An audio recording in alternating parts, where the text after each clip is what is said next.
All you quiet people, make some noise. Ah, amazing what a few beers does, right? I haven't had my beer yet, so right now my brain is whirring and going like, oh my God, what am I doing here? I'm not a public speaker. What do I know? Thanks, brain. That's really useful information.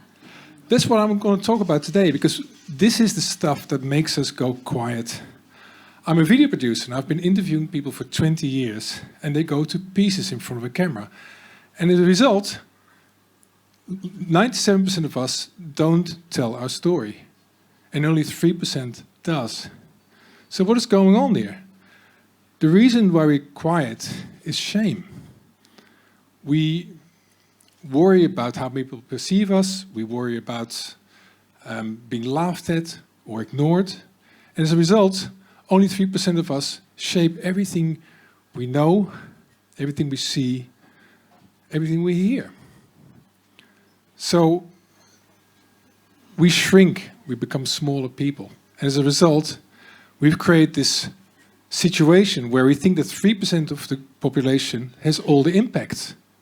What we really created here is a shout fest, where it's more important to have confidence than to actually know what you're talking about. How is that working us for right now? Right? Would the world be a tiny bit better if we would listen to the quiet, more considered, sensible people? You want to try quiet? Try my mate Gus. Gus and I share an office. Gus walks in, Gus sits down, Gus writes all day. He's got a PhD in political science, runs a newsletter. What's the chance of this dude ever doing a TED Talk? Well, about 300%, because he's done 3 of the TED Talk. He's rubbing shoulders with Brene Brown and Bill Gates and Michelle Obama. Motherfucker. How did he do that?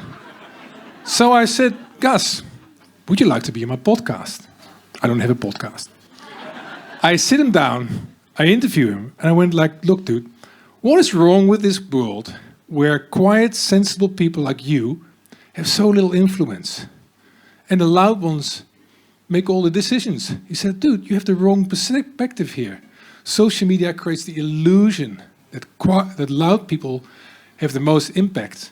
The reality is, most of human progress is driven by quiet, sensible people.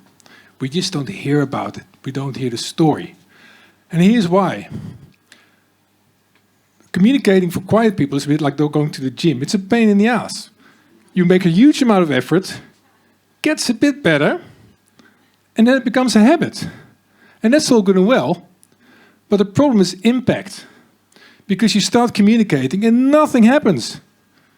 Gus, when he started his newsletter, he had 30 unpaid subscribers.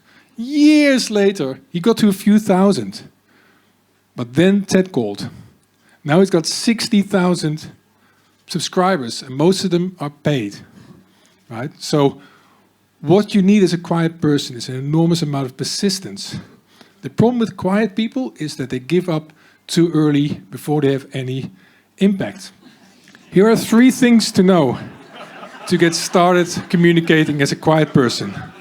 Number 1, no one gives a fuck. You can tell yourself that you're too short or too fat or too female or too foreign. Your audience doesn't judge you nearly as much as you think they do. The other thing is, you do not need clarity, confidence, or even motivation to start communicating. It is exactly the other way around. By starting, you generate the confidence and the clarity and the motivation to make a difference. But here's how quiet people need to do that. Only 3% of people set the narrative for everything we know. So for the rest of us, the other 97%, we have a responsibility to make our voices heard. Right? And the way we do it is the quiet people way. You don't outshout the shouters, you outlast them. Pick a problem in the world that you really want to fix. Consistently and persistently start solving that problem, and I promise you something. You will find the word and the courage and the confidence to tell that story beautifully. Your quiet voice matters more than ever. So use it. And now I will have that beer. Thank you.